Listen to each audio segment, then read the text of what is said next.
Does anyone want a federal election in May? Will this November be the last time we will elect 13 mayors and councils in Greater Victoria?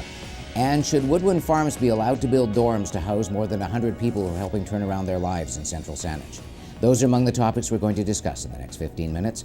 I'm Alan Perry. Welcome to the Opinion Panel here in Shaw TV. Joining us this week from CFAX 1070 Radio News, Steve Duffy. Hi, Alan. The Director of Policy Development and Manager of Communications for the Greater Victoria Chamber of Commerce, Shannon Renaud. Alan. And the Executive Director and Founder of the Creating Homefulness Society, Richard Leblanc. Yeah. Now, I invited Richard to join us this week because on our panel last week, his society's proposal to house more than 100 people who are turning around their lives on Woodwynn Farms got a bit of a rough ride. So here's your chance. We sure did. Look at the camera and tell us why you should be allowed to build that much housing on this huge farm in central Saanich. And you know, it's all about helping people and growing vegetables. And I just really want to stress, that's as simple as what the message is all about. It's an enormous farm, 193 acres on this map here, and you can barely tell where the housing is. It's a tiny little dot on a large parcel, and it's all about taking people there to put 193 acres into production. There have not been vegetables grown on this land in over 150 years. That's a big change because right now it's been largely hay, right? Hay and cattle and a little bit of horses for decades. So how much vegetables would you actually grow there?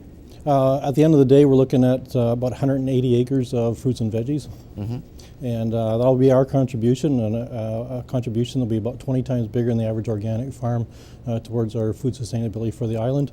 You know what? Our labor force are people from our streets, and two solutions coming together in one place. Steve, Shannon, what do you think? I guess it's a case of NIMBY again, isn't it? Not in my backyard as far as the local neighborhood is concerned, yet it seems like such a small blemish on a big splotch of land. You know, it really is. This section where we've got the housing, it's centralized. Most people won't even be able to see it from the streets nor the neighborhood. And the entire patch is smaller than the average lot for a single family dwelling in the area. And and our buildings will be on skids. They could be there on a temporary basis. And we're just the net result is 180 more acres into production. I think that it speaks to two priorities in the region, certainly the food security issue and providing programs to help better the outcomes for people that clearly need it, the homeless in our region. So there's some real bonuses there. The challenges that are coming in terms of the zoning and municipality, it definitely is a conversation that needs to be had. You do have some public support though, do you not? You know, it's enormous. From the outset, our decision to even go ahead with this project came as a result of an Ipsos poll showing that we had 81% support in Greater Victoria and 64% in Central Saanich. And then that got backed up that over the last 2 years, the action on the farm has shown a growing number of involvement through volunteerism. We have Saturday work parties, anywhere from 10 to 225 volunteers come out. We've had probably 1,200 total volunteers come out and roll up their sleeves and get involved in the work. What about the numbers of people? The fact that you're going from 4 people that are turning around their lives living there now, you want to jump that up to 96. People are going, whoa, is this one of those things like the unions where you ask for 96 and you really only need 20? No, the number 96 is well thought out. It's the number of people to optimally farm this farm at 193 acres or 180 into production. In a low mechanized kind of way, 96 people is needed. The therapeutic community dynamic optimizes out at 96 as well. And it's intended to be a slow growth and to listen to the dynamic of the farm, listen to the dynamic of the group. We think it'll take about 5 years, but it'll be in stepwise fashion and us just being responsive to how it's progressing along. What do you think, Steve? I'm just wondering where we are in the process now. Do we have to go back to ground one as far as zoning applications and whatnot are concerned? We had a bit of a rough ride this past week in Central Saanich, and we got some feedback of some very strong resistance. The application is moving forward, probably simultaneously with Central Saanich Municipality and the Agricultural Land Commission. We need approval there as well. Okay. That was the issue, wasn't it, of the ALR situation, I guess, taking a certain amount of land out of the ALR to accommodate the housing or the buildings. Yeah. And is that what? Yeah, you can ask the ALR for permission? Yeah, I mean, this is farmland, so we want to make sure that everybody's on board with it. And speaking of being on board, we are looking for shows of support from the greater community. So we're giving folks an opportunity. We're launching a campaign. We're looking for 2,011 people to donate 99 cents a day, less than half a cup of coffee a day in the year 2011. This will be another opportunity for folks to just say, we're behind this project. We want to see some solutions. Got to move on, but the website, so people want to go read more? WoodwynnFarms.org. Woodwynn is WOODWYNN, farms with a nest.org. All right. On to other news. Barring a last-minute fit of common sense, by the time you see this, we'll be on our way to a federal election, likely the 2nd of May. Now, the Grits and the NDP are going to tell us that we have to punish Stephen Harper's Tories for being in contempt and for being arrogant. The Conservatives are going to warn us that if we do this, then we're going to be launching into an unholy alliance of third parties and adopting the rallying cry of change the channel on attack politics. The Greens are going to go after the protest vote. So, anybody want an election in May? Have you found anybody that wants one? Not me. I consider it, from I guess, a $300 to $400 million expenditure that will result in more of the same, maybe even a majority Conservative government down the road. My feeling is, and from the feedback I've been hearing, Michael Ignatieff is not well liked outside of Ontario. Jack Layton just doesn't have the juice. And nobody gives a rip about the blockhead in Quebec, outside of Quebec. I think that's true, and probably an election will give us very much of the same of what we have. But part of the issue is part of the argument, I think, is the actual issue of the contempt of Parliament. I mean, that's a pretty serious circumstance. It's actually the first time it's ever happened in Canada. So whilst the outcome of having an election might not be very popular, the issue itself is quite an important one to address. So we'll see how that goes. But no, I don't think that people want a May election, and I do think that it's a shame that, knowing that there's always been that there's been a minority government for years, that the other parties haven't taken the opportunity to actually perhaps do some internal change and position their party for a different outcome if there were an election. I think the population wants to get on with governing the nation. They'd like to see the millions of dollars spent on things like Woodwynn Farms or programs and put it to good use rather than an election. Yeah. Well, the one that be more accountable too. I'm sorry. It's because of this contempt of Parliament issue. The government has to be accountable with their expenditures. Mm-hmm. It's the tough on crime bill. It's the corporate or the tax cuts. The purchase of jet aircraft for the military. They've got to be accountable and transparent. Yeah. And that's what they're accused of not being, and that's why we're in this mess. Yeah, I was going to say the one issue that I'm finding when I'm talking to people that's resonating isn't even so much the official contempt, it's the fact that they actually put out the memo saying from now on it's not to be the government of Canada doing something, it's to be the Stephen Harper government. To actually put out a memo saying from now on in all references it is to be the Harper government. That's the one that I think shows the arrogance that the problem is there isn't an easy solution to people. And I know Elizabeth May, if she was here, she'd be saying, it's us, we're going to be the protest vote, but we don't have anybody for whom to vote. That's the problem.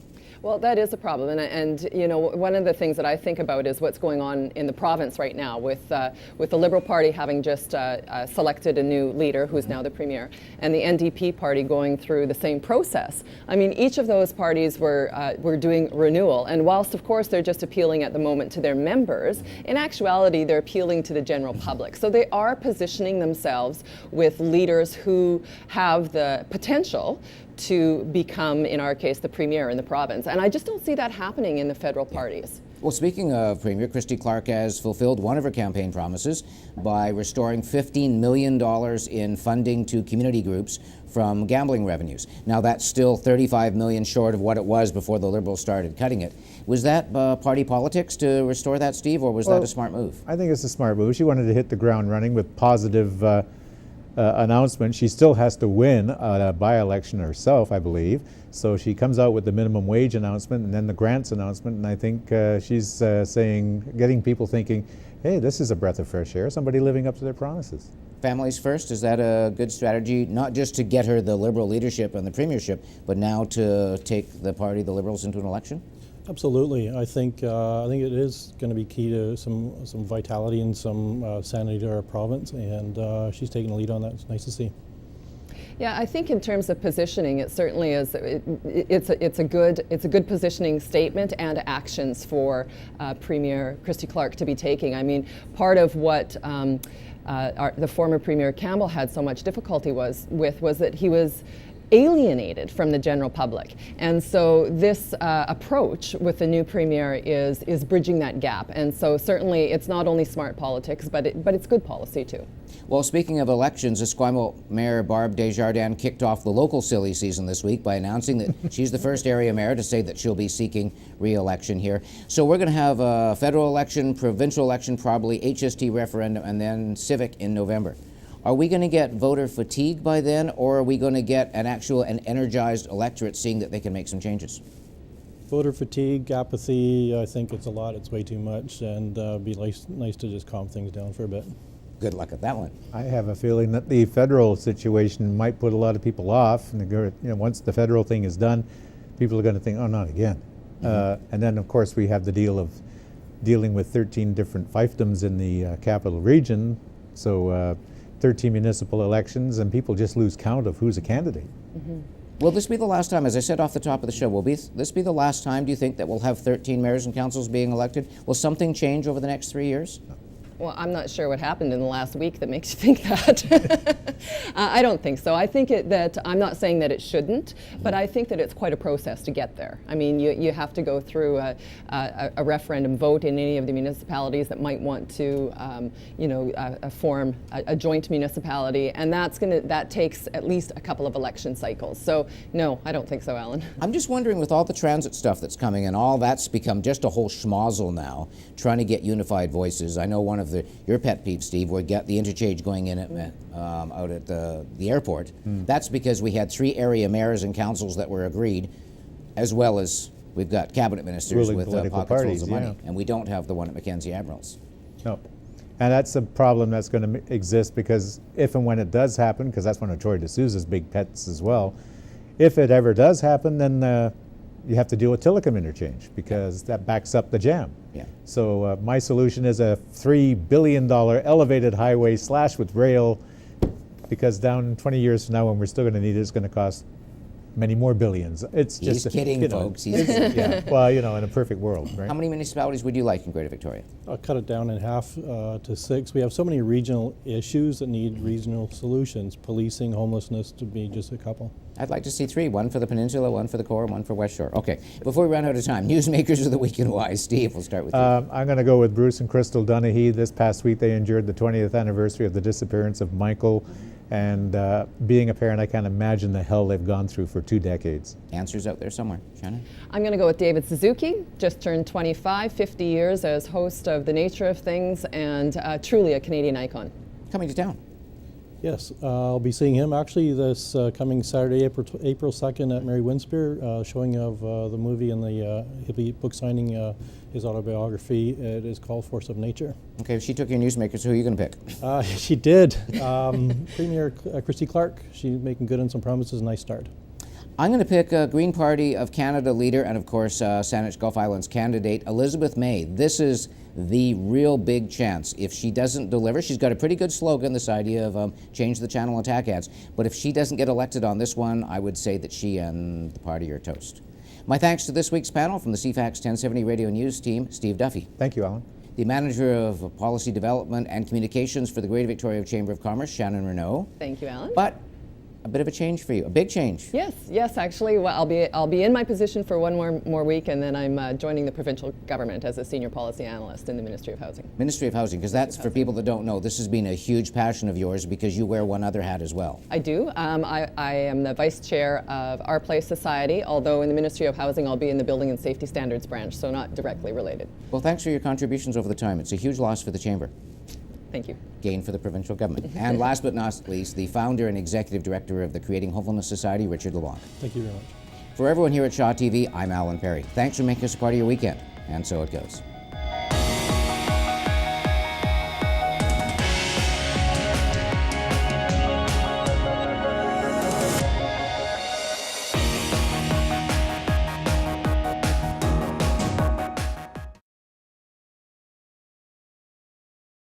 Producing over 9,000 hours of local programming every year. This is Shaw TV, your local voice.